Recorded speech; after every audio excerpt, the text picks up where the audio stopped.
Hello students, आज हम class 9th exercise 4.3 में क्वेश्चन नंबर 6 स्टडी करेंगे।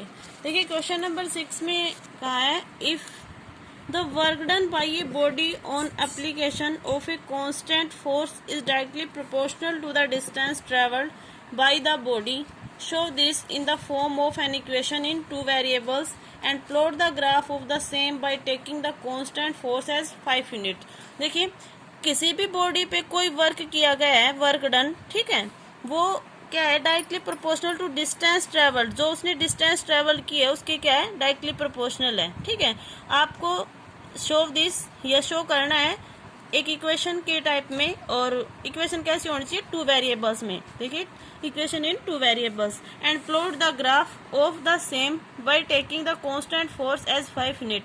और जो कांस्टेंट फोर्स है वो कितना लेना है आपको 5 यूनिट लेना है और एक ग्राफ प्लॉट करना है।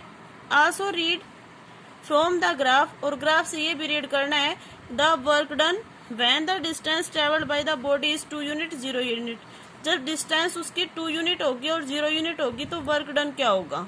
ठीक है, तो मान लीजिए आपने डिस्टेंस ट्रेवल्ड, ये मान लिया आपने डिस्टेंस ट्रेवल्ड, क्या मान लिया x। ठीक है, और उसके बाद आपने क्या मान लिया वर्क डन, और उसको क्या मान लिया वर्क डन को,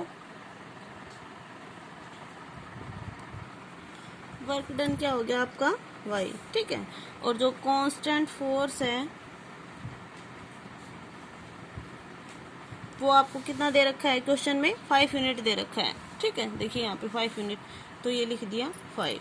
ठीक है, अब देखिए जो y वर्क डन है of a constant force is directly proportional to the distance travelled by the body.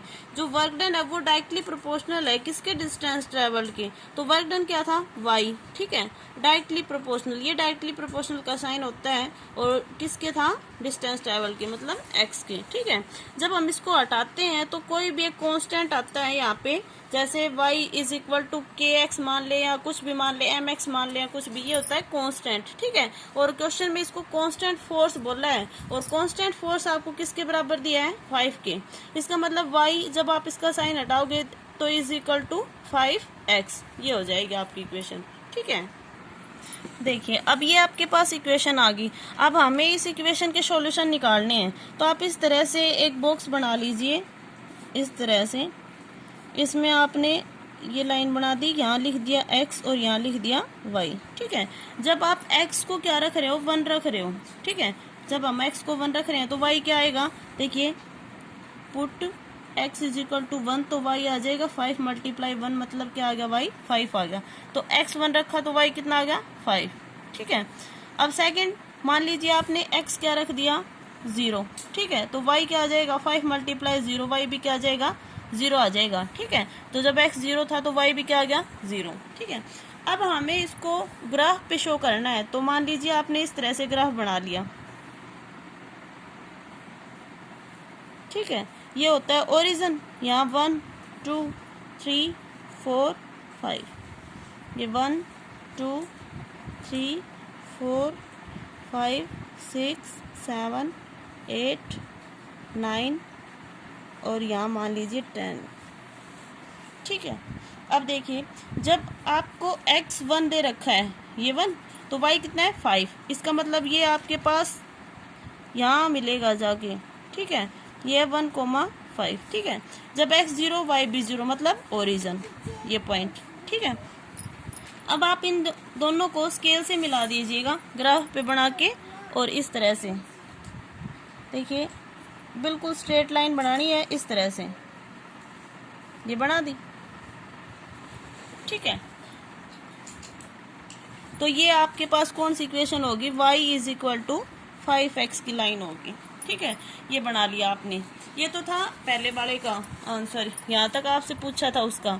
अब आपसे कहा also read from the graph, graph से ये भी रीड करना है कि द वर्क डन, जो वर्क डन है वो क्या होगा when the distance travelled by the body, जो बॉडी के द्वारा डिस्टेंस ट्रेवल की गई है वो होगी 2 यूनिट।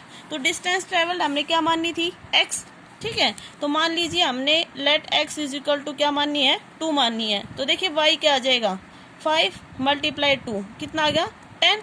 तो इसका मतलब जब x 2 होगा तो y कितना होगा 10। तो आपको इस डिस्टेंस को डॉटेड लाइन से दिखाना है, ठीक है, इस तरह से। देखिए इस तरह से दिखाना है आपको कि यहाँ जाके 10 पे कटेगी, ठीक है, ये इस तरह से मिला देना है।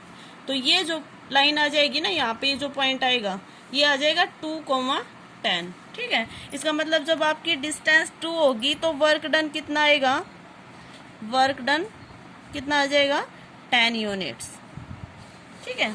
ये पहले वाले का आंसर है इसका, ठीक है। अब देखिए बी में पूछा है कि जब x 0 होगा, ठीक है, मतलब डिस्टेंस ट्रेवल 0 होगी तो आपके पास वर्क डन क्या होगा। तो देखिए वर्क डन में y is equal to 5 multiply 0, इसका मतलब y भी क्या आ गया 0 आ गया। तो वर्क डन भी क्या आ जाएगा आपके पास 0 यूनिट, ये हो जाएगा आपके पास, ठीक है। देखिए स्टूडेंट्स आपके पास है क्वेश्चन नंबर 7, उसमें दे रखा है Yamini and Fatima, 2 students of class 9th of a school, together contributed Rs 100 towards the Prime Minister Relief Fund to help the earthquake victims. Find a linear equation which satisfies this data. Draw the graph of the same. You may take their contribution of Rs and Rs. देखिए Yamini and फैटिमा 2 student हैं 9th class की, वो 100 rupees contribute कर रही हैं किसके लिए, prime minister relief fund के लिए, ठीक है, to help the earthquake victims, भूकंप से पीड़ित लोगों के लिए। फाइंड ए लीनियर इक्वेशन, आपको एक लीनियर इक्वेशन निकालनी है जो सेटिस्फाई करती हो इस डाटा को, और फिर उसका ग्राफ भी बनाना है, ठीक है। तो आप लिखेंगे यहाँ पे लेट कंट्रीब्यूशन, देखिए कंट्रीब्यूशन ऑफ यामिनी आपने मान लिया x, Rs, ठीक है, और कंट्रीब्यूशन ऑफ फैटिमा मान लिया Rs, ठीक है। अब अकॉर्डिंग टू क्वेश्चन क्या दे रखा, उन्होंने टोटल क्या किए 100 रुपीज़ कंट्रीब्यूट किए हैं, इसका मतलब x plus y is equal to 100। ये आपके पास क्या बन गई इक्वेशन। अब आप इस इक्वेशन से क्या निकालेंगे, सॉल्यूशन निकालेंगे और फिर क्या करेंगे ग्राफ पे शो करेंगे, ठीक है। तो इस तरह से आपने ये बॉक्स बना लिया, यहाँ पे आपने x ले लिया और यहाँ पर y ले लिया, ठीक है। मान लीजिए आपने x कितना ले लिया 50 ले लिया, ठीक है। देखिए जब आप x 50 लेंगे तो 50 plus y is equal to 100, इसका मतलब y कितना आ जाएगा 100 माइनस 50 कितना आ जाएगा, y भी आपके पास 50, ठीक है, ये होगी वैल्यू। उसके बाद मान लीजिए x आपने 70 ले लिया, 70 plus y is equal to 100, तो y क्या आ जाएगा 100 माइनस 70, इसका मतलब y कितना आ गया 30, ठीक है। तो देखिए यहाँ से y 30 आ जाएगा, जब x 70 था तो y कितना हो गया आपके पास 30। अब आप इसको ग्राफ पे शो करेंगे तो देखिए इस तरह से आपने ग्राफ बनाना है, और जो आप यूनिट 1 लेते थे इसमें आप यूनिट 10 की ले लेना, ठीक है, 10 20 30 40 50 60 70, 10 20 30 40 50 60, ठीक है। अब देखिए जब x 50 था तो y भी कितना था 50, इसका मतलब ये आपके पास यहाँ आ जाएगा, ठीक है, और ये पॉइंट हो जाएगा 50,50। फिर x आपके पास 70 था तो y कितना था 30, तो x 70 यहाँ है, y कितना 30 यहाँ आ जाएगा, तो आपके पास ये यहाँ आ जाएगा, ठीक है, 70,30। अब आप इन दोनों को मिला देंगे इस तरह से स्केल से, ठीक है, मिला दिया, और आपके पास इक्वेशन ये क्या थी x plus y is equal to 100। तो ये आपके पास इसका ग्राफ हो गया, इस तरह से आपको करना है।